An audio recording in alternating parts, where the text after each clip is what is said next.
Okay, so congratulations, we are entering the first phase of our journey towards a business or an NGO.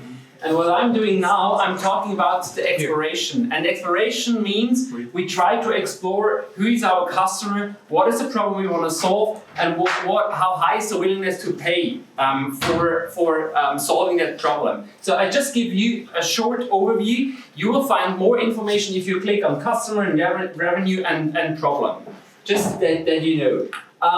Maybe you have read some stories about great explorers who left, their home behind and they were sailing to a new land, and they had no clue, what is waiting, what is ahead, and I really love this kind of stories.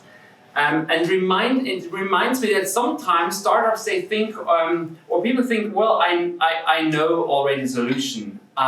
But as I already said, most startups fail, at least in Switzerland, because they think we know the solution, but they are not solving any problems to real customers.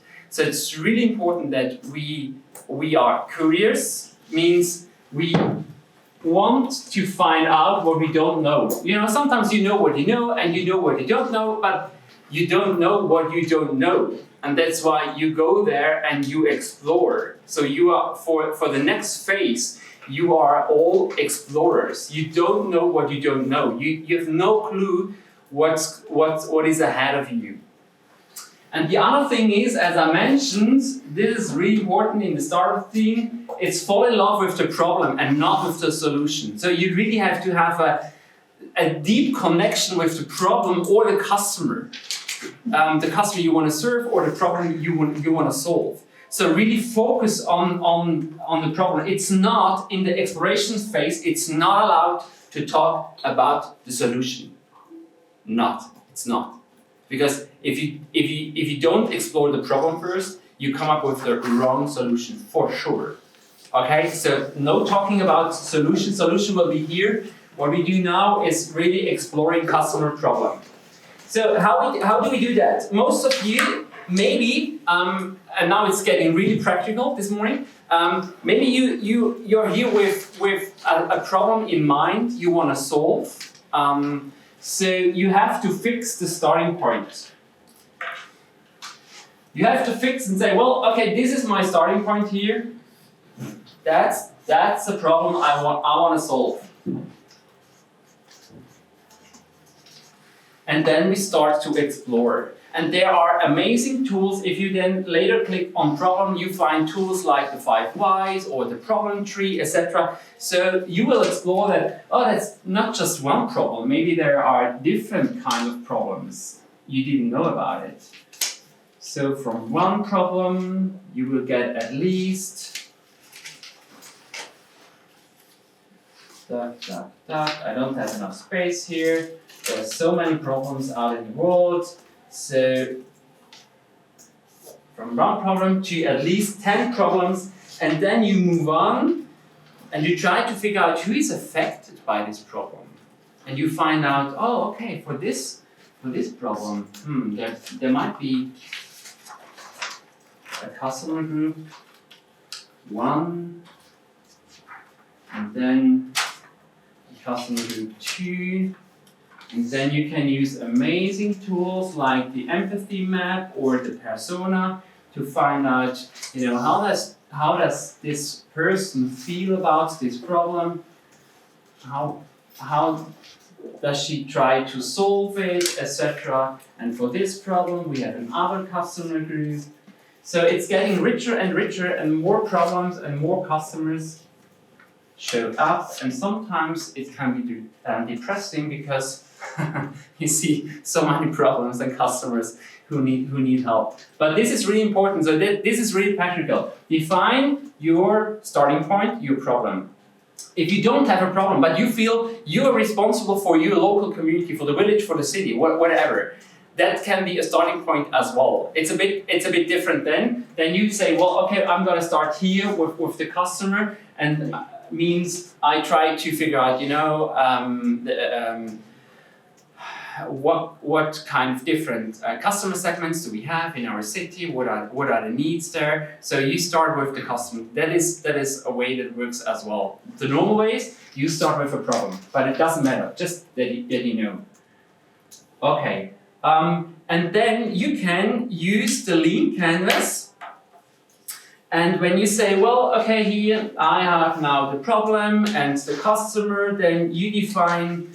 Okay, in the lean canvas, you define, okay, you use the blocks problem and customer, and you fill out what you found out.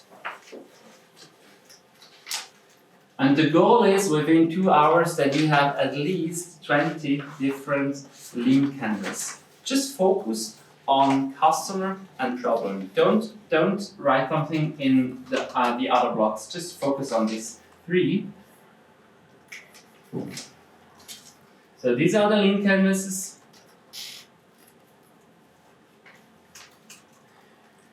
Good. What you see now is the diamond in design thinking. So we start with 1 point, and then what we do is we create a lot of choices.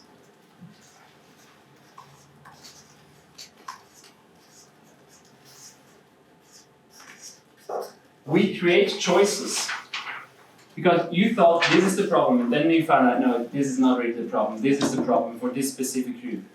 And then in the afternoon we will work on making choices, reducing.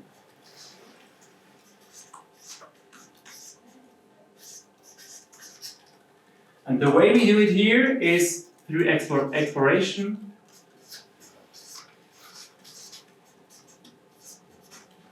And the reduction is through testing. There will be a video here about the testing. If you are come up with or if you want to collect and harvest more information, there is an Explore canvas, and maybe we can open it. The Explore canvas, it has the problem and customer and willingness to pay. These are the 3 building blocks from the lean canvas. So I have this here as well. So make sure if you use the lean canvas, you have to fill out customer, problem, and willingness to pay is not really in it, but it's a block revenue. Okay, just that you know. And if you have more insights, for example, you observe that your customer segment, they have a life hack just to work around this problem you want to attack. So you can write it down here. Maybe this is a hint how you could solve it. Maybe maybe you know how big your customer segment is. This is really important if you have to make a decision which customer segment you wanna focus. So you have to know how big is the customer segment. And this question came yesterday. I think it was really good, a good one. So that's why we included it. We included it in the Explore canvas. What are the challenges? Why hasn't this problem not yet been solved?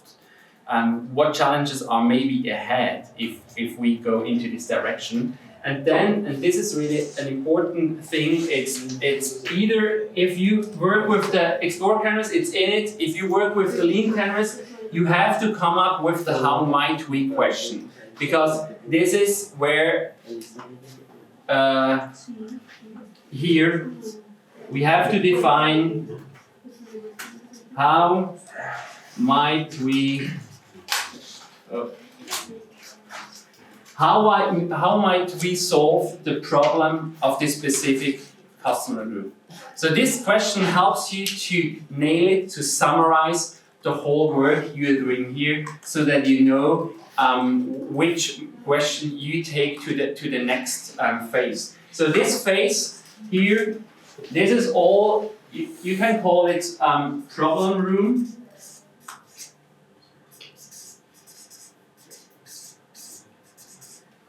And tomorrow we're gonna work on the solution, but not today. So just be aware that it's not allowed to talk about solutions yet. Let's focus on customers, problems, and their willingness to pay. This is the exploration. You get more information about these different these blocks from the lead panels if you click on the map on problem, customer, or revenue. Good. Thank you so much.